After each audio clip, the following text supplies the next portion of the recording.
So, the Cub Cadet BC280 weed trimmer, brush cutter. What do I like about it? It seems to have plenty of power. Don't have any real problems with that. It's easy to start for the most part.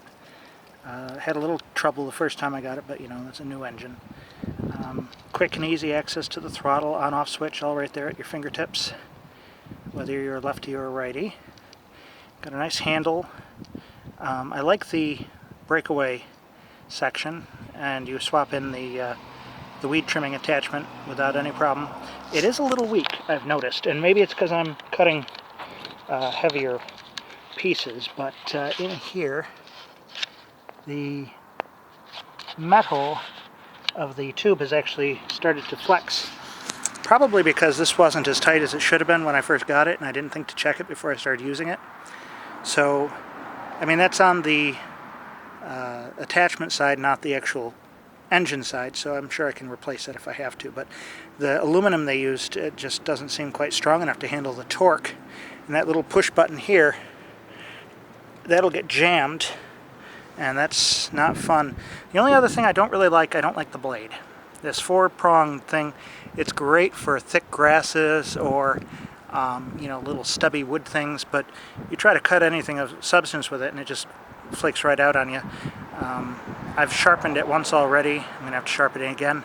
When I was, last time I had one of these, I had a blade that had chainsaw style cuts on it, and I really liked that. You could cut through anything with that. It was great.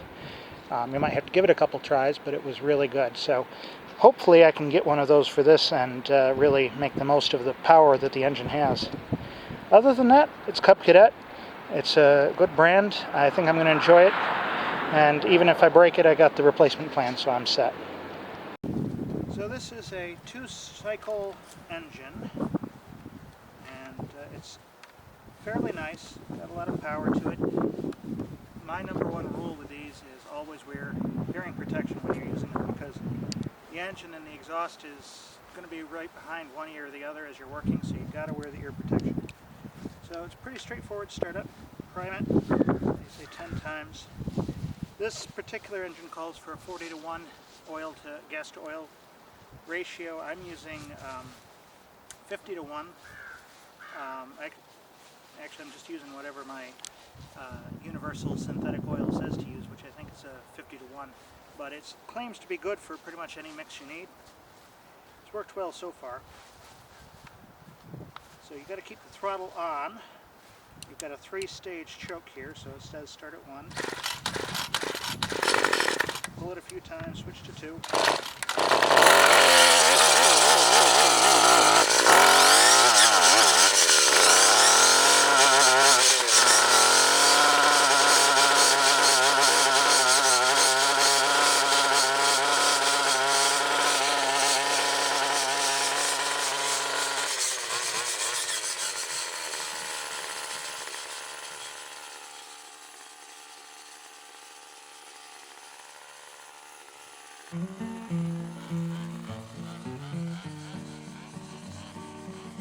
This land is your land, and this land is my land. From the California to the New York Island, from the Redwood Forest to the Gulf Stream waters, this land was made for you and me. As I went a-walking that ribbon of highway, I saw above me that endless skyway, saw below me that golden valley. This land was made for you and me.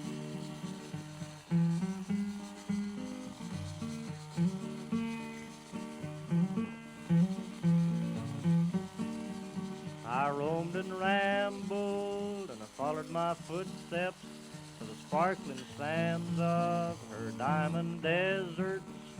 All around me a voice was sounding, this land was made for you and me. When the sun comes shining, then I was strolling, and the wheat fields waving, and the dust clouds rolling. The voice was chanting as the fog was lifting. This land was made for you and me. This land is your land, and this land is my land.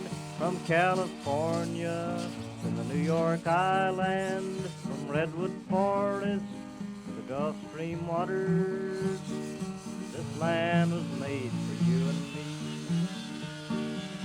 When the sun comes shining, and I was strolling, and the wheat fields waving, the dust clouds rolling, the voice coming chanting, and the fog was lifting. This land was made for you and me.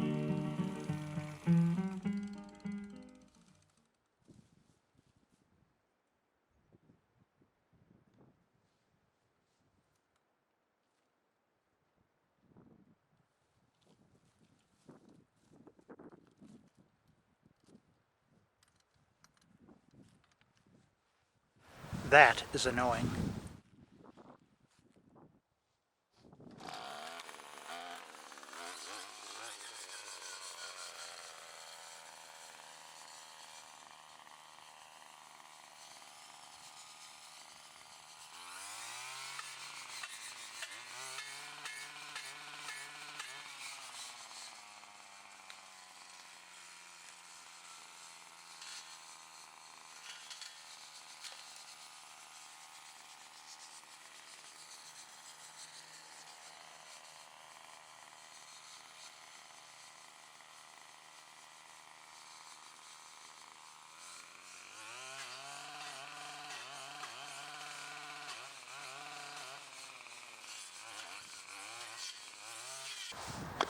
So this area hasn't been maintained for some years, and you can get a feel for what I'm up against when you come in here. A lot of grapevines, and obviously there were some nice, oops, hang on a minute, I'm losing my tripod. Nice trees at one time, but this is like Jungle Book, or George of the Jungle, I don't know, Tarzan. Look at the size of that vine. That is a vine. I'm going to need a chainsaw to get that out of there. It's growing up, took over this tree, killed the tree, and it's going to just keep growing into whatever else it can get its hands on, tentacles on. You can see it. For instance, this one here grows up, grows into that set of branches there, and from there it's probably growing further along.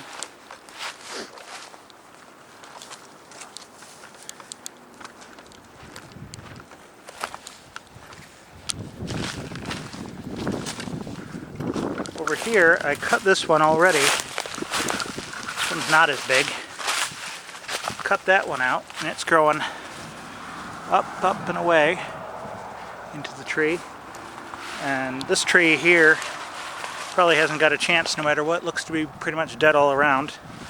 But I'd like to save some of the other trees that might still be viable over here, some maples and some others, and make it a nicer spot for picnicking or whatever we want to do down here by the stream. And we got a nice farmer's field on the other side there. There's a wild rose bush further down. We're going to save that and keep that out. The other plan, you can see the chickens, they love what I'm doing. The other plan is also to put elderberry bushes down here. We're going to put them in small raised beds so that they don't get overdone by the somewhat wet soil down here. And start growing elderberries. I love elderberries. Elderberry pie. You can take the flowers and make elderberry fritters. It's going to be great. So join us for that. That's going to be a lot of fun when we get those in, get those planted. So I'm going to start pulling out this brush here, and we'll get a view of what things are going to look like when I'm done.